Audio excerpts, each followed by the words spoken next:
The LA Kings power play reaches new lows in yet another one-goal game that goes beyond regulation and ends up in the Kings not getting 2 points. But things have to change at some point, right? That and more on this edition of Locked On LA Kings.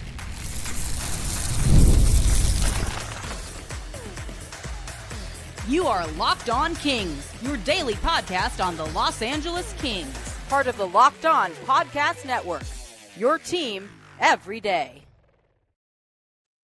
Hey, Kings fans, welcome to Locked On LA Kings, part of the Locked On Podcast Network, the #1 sports podcast network, your team every day. Thanks for making Locked On LA Kings your first listen every day. We are free and available wherever you get your podcasts and on YouTube. Today's episode is brought to you by Gametime.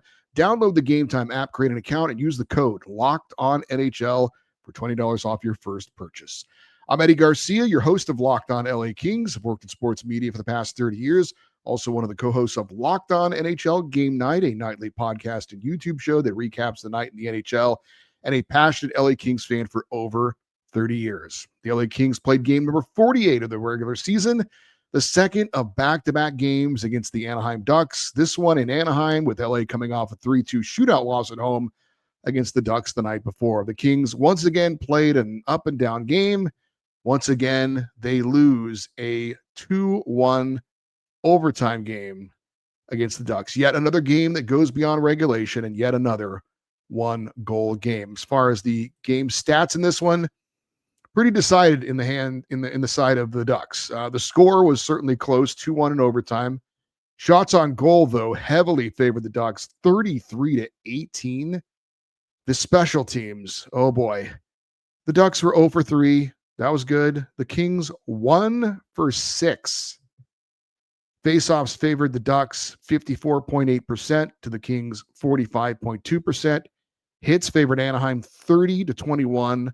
Block shots favored Anaheim 22-9. And again, final score, Ducks 2, Kings 1 in overtime. The big takeaway from this one is a question. What is it going to take for someone to do something? What is it going to take for a coach to do something? What is it going to take for a player or a group of players to do something? What is it going to take for management or ownership to do something? The LA Kings have 5 wins in their last 19 games. And it seems pretty clear that that's not enough for someone to do something. And look, we're going to look at the standings later. And in terms of a playoff spot, somehow, despite 5 wins in 19 games, the Kings are literally right in the thick of things in terms of a playoff spot. And not just a wild card spot. I'm talking a top 3 spot in the division. Now, maybe in the end, Jim Hiller and the players and management will all have the last laugh, and they'll say, see, all we had to do was stick with it, and eventually things would turn around. You could look at the Ducks as an example. They had lost 9 in a row not long ago, and now they've won 3 straight. The difference is the Ducks, at least at the start of the season, looked like a really good team. We've actually seen that team do good things. So far this season, 48 games for the Kings. They've had a bad offense the whole time. They've had a horrific power play the whole time. So why would that just change without doing something? You know, if they would have had a great offense and a great power play at some point this season, you could say, okay, well, we just need to get back to that. It's never been there. And it seems like the thinking is eventually it will just go the other way. And that's apparently what we're pinning our hopes on, that apparently enough time will pass and things will just turn around. And I don't have any confidence right now that that's going to happen. And I like to say that by nature, I'm an optimistic person. I think that's true. You may agree or disagree with that. But even I have my limits. And look, I know it was a 1-goal game. It wasn't 6-0. And the Kings did get a point out of it. And I had said I really thought the Kings had to split the 2 games with the Ducks. Well, a split would have meant that the Kings had 2 points. And in the end, they did get 2 points. An overtime loss on Saturday and a shootout loss on Friday. But I have doubts about this team in a big way. I just can't. On the one hand, a part of me can't believe that they're struggling this much. Not this much, but a part of me is also like, this is who they've been all year. Why would we think things were just going to change? But that's what my hopes were on. I don't know that I'm there anymore, but it does seem that management, they've got the patience of Job. It's either insane or it's unbelievably admirable. I don't know. I guess when it's all said and done, we'll look back and know the answer to that. But I mean, look, it's gotten to the point for me, and I'm sure some of you are probably saying, what took you so long? But this game, the power play, the Kings had 10 minutes of power play time in the second period. That's half the period. I mean, it wasn't exactly 10 minutes because there was a 2-man advantage and a goal was scored, and so that wiped away the first minor. But they had 5 power plays. And the only time the Kings scored in this game was when they had a 2-man advantage.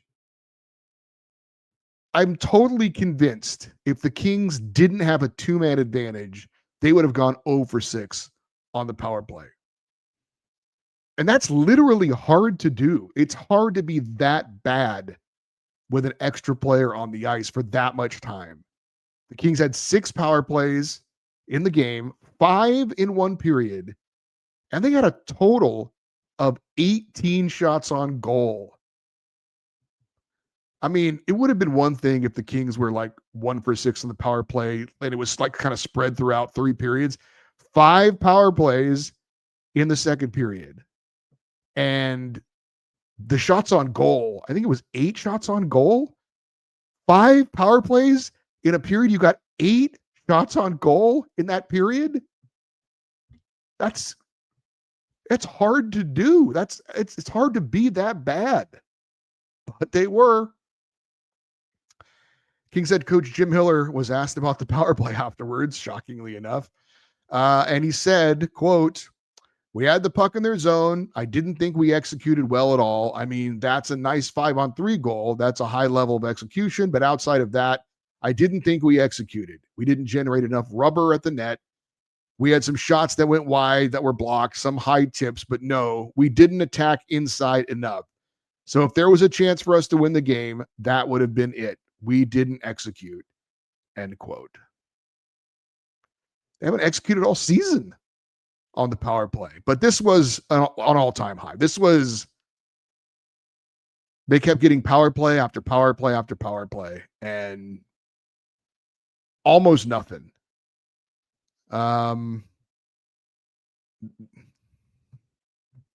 Very frustrating, obviously. We talk about the Kings playing the right way, and hopefully that leads to wins. Play the right way means right the shot mentality, get the pucks and bodies to the net. They didn't have that at all in this game, I didn't think. Now, the Ducks, I will give them some credit. They did a really good job at blocking shots. But three shots on goal in the opening period, that's terrible. You're trying to set a tone. You just lost the night before. You're on the road. 3 shots on goal in the first period.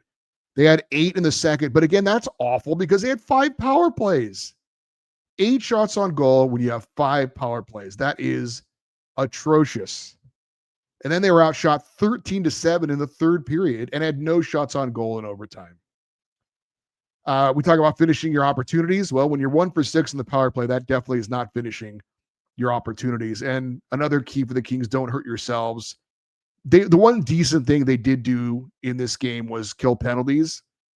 But to be fair, the Ducks power play isn't exactly great. It's 26th in the NHL. So not a lot of positives from this one. And yet they still got a point out of it. The Kings have now played 31 goal games this season. Their record is 12-5-13. They've played 20 games that have gone to overtime or a shootout. They are 7-13 in those games. The Kings have only 12 regulation wins this season. 12. That is second worst in the NHL. The worst team is Vancouver. They have 10. They are dead last in the NHL in points. And the Kings have only 2 more regulation wins than the worst team in the NHL. Now, I said the Kings, I felt needed to have a minimum of 6 points in this 5-game stretch of games because they were playing 5 teams in a row that were all below them in the standings. So now they need to get 4 points in the next 3 games. And you might say, or what? What if they don't?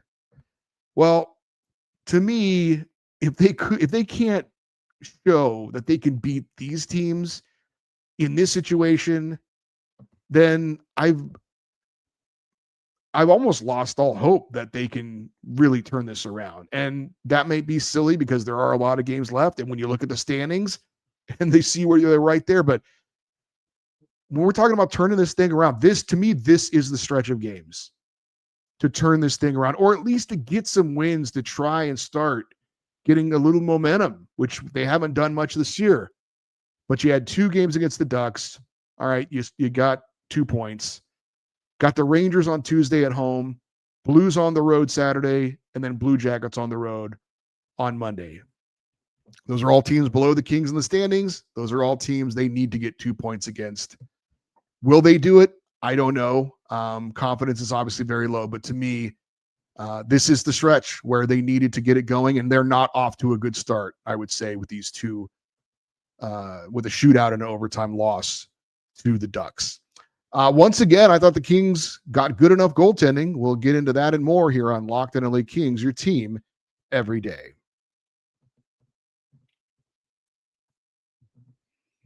There's nothing like being near the ice for a hockey game. The speed, the hits, the atmosphere, it's unmatched.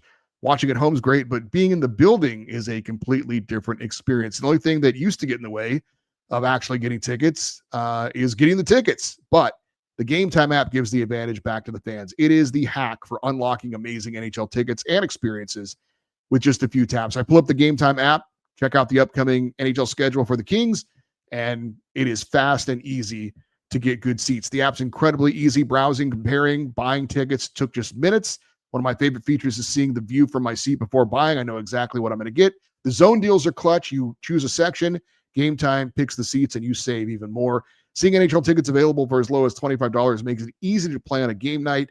I really like that the fees are included up front, so the price you see is the price you pay. Knowing tickets are backed by the Gametime guarantee gives real peace of mind as well. Take the guesswork out of buying NHL tickets with Gametime. Download the Gametime app, create an account, and use the code LOCKEDONNHL for $20 off your first purchase. Terms apply. Again, create an account, redeem the code LOCKEDONNHL for $20 off. Download the Gametime app today. Let's check some of the individual performances in the Kings 2-1 overtime loss to the Anaheim Ducks. As far as the lineup, it was exactly the same as the previous game against the Ducks. Andrei Kopitar still out. Trevor Moore is still out as well.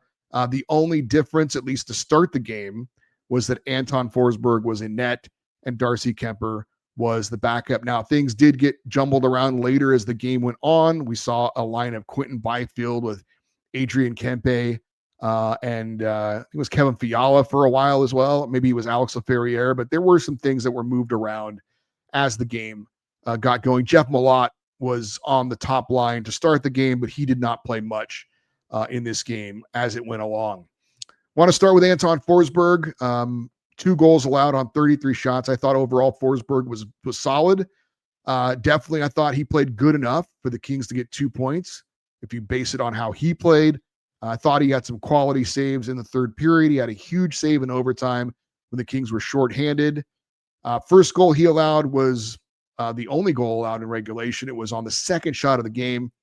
Kings cleared the zone, and Warren Fogle went off for a line change. And it wasn't a bad idea with the puck going out of the zone, but it was turned over in the neutral zone as he was going off.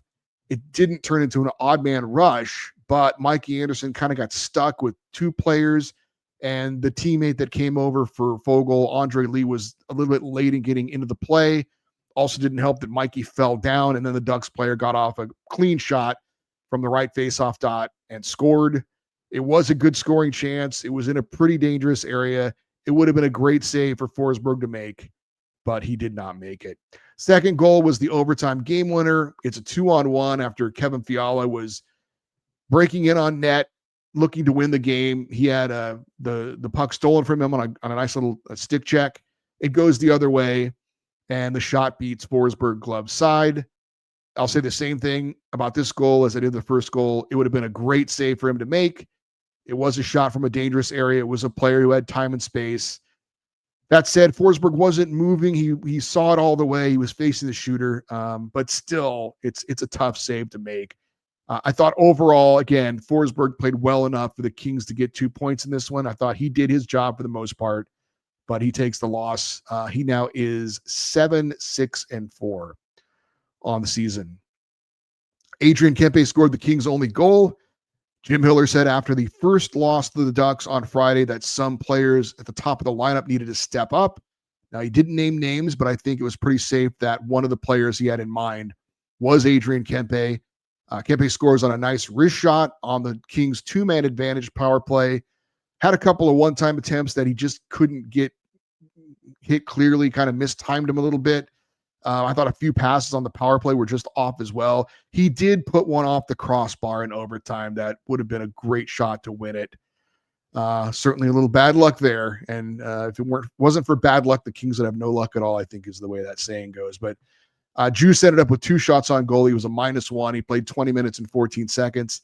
And he now has 16 goals and 37 points in the season. 37 points leads the team, 16 goals, one behind Kevin Fiala for the team lead. Speaking of Kevin Fiala, he had the primary assist on the Kempe power play goal. That gives him 34 points on the season. Second to Kempe. Fiala had 4 shots on goal. He was a -1, 24 minutes, 58 seconds. The big play, though, with Fiala was in overtime. Now, the puck went down the ice. The goalie looked like he was going to come out to play it, and then he realized, I don't know if I can get to it before Fiala gets to it. So he had to back off. Fiala was going to beat the defender. He gets the puck. He skates in.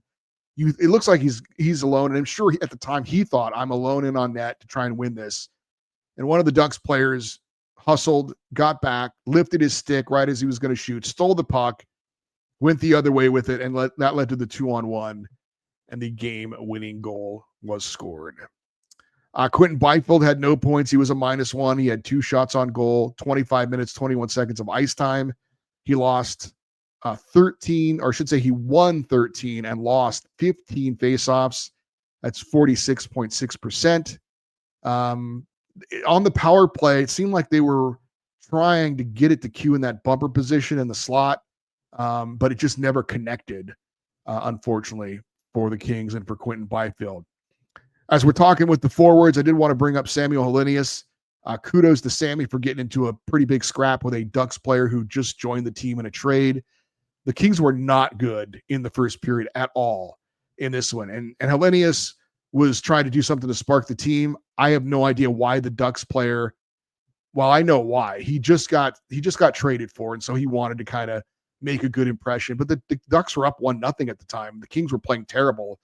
Why would you fight another player to possibly spark that team when they were not doing much of anything? I thought it was a pretty dumb decision on the Ducks players' part, but I guess it was his first game with the Ducks. It was his first game in the NHL in a while, and he wanted to do something to, kind of ingratiate himself to the Ducks fans, I guess. But Helenius was the bigger man.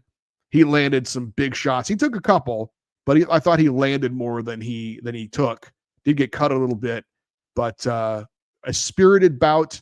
I'd give Helenius the decision if I was judging at ringside, but love that from Samuel Helenius. I thought it was a smart play on his part, and trying to get the team going when they just weren't looking so good in that opening period.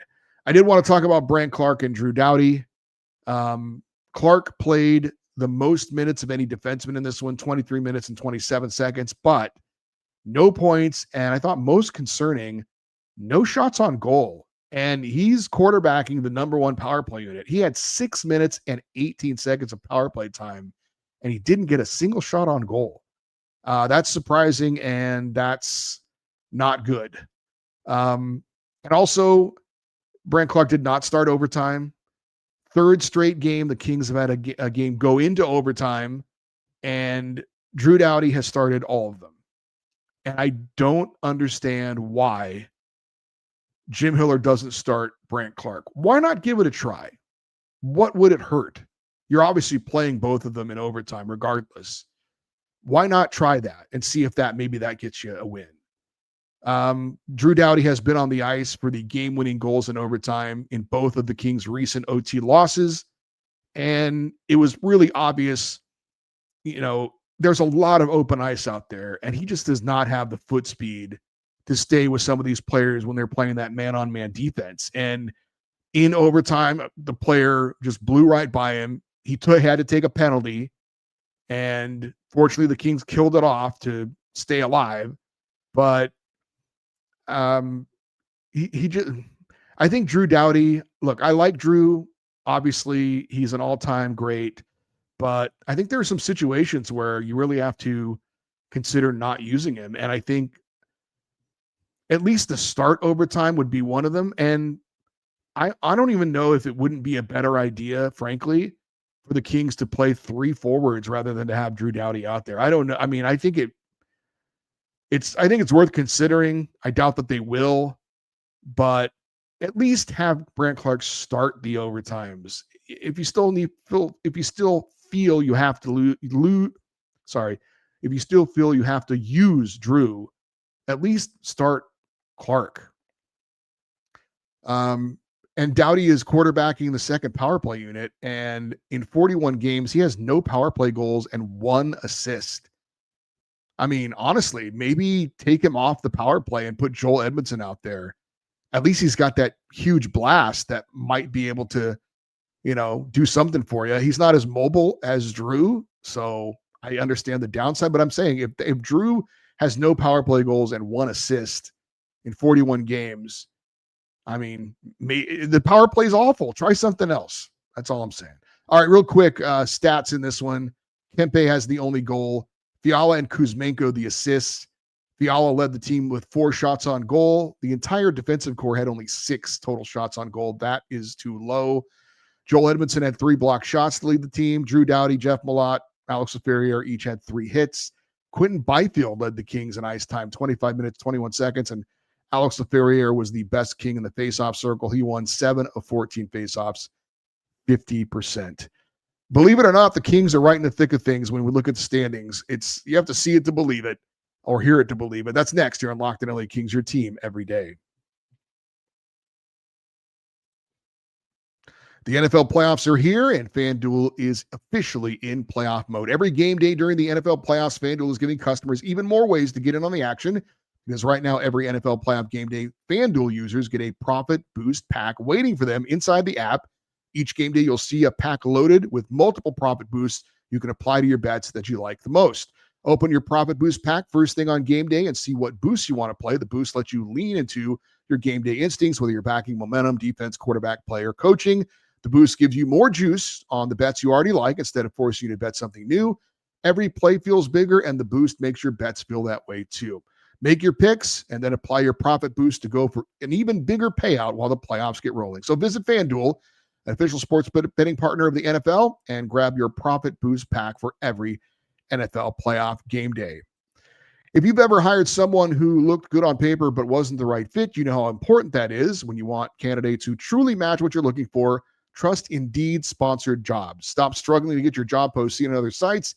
Indeed sponsored jobs put your post at the top of the page and helps you to reach the candidates faster. Instead of struggling to get your job post seen, Indeed sponsors jobs helps your listing stand out and you reach quality candidates faster. Sponsored jobs boost your post to the people who are the best match for your role, and that makes a real difference. According to Indeed's data, sponsored job posts directly on Indeed are 90% more likely to report a hire than non-sponsored jobs. Spend more time interviewing candidates who check all your boxes with less stress, less time, and more results using Indeed sponsored jobs. Listeners of this show get a $75 sponsored job credit to help give your job the premium placement it deserves at Indeed.com/locked on. Just go to Indeed.com/locked on right now and support the show by saying you heard about Indeed on this podcast. Terms and conditions apply. Hiring, do it the right way with Indeed. All right, some scores from Saturday of note for the LA Kings. You had the Kraken losing to the Mammoth 6-3. The Oilers shut out the Canucks 6-0, and the Golden Knights beat the Predators 7-2. Vegas has won 7 in a row.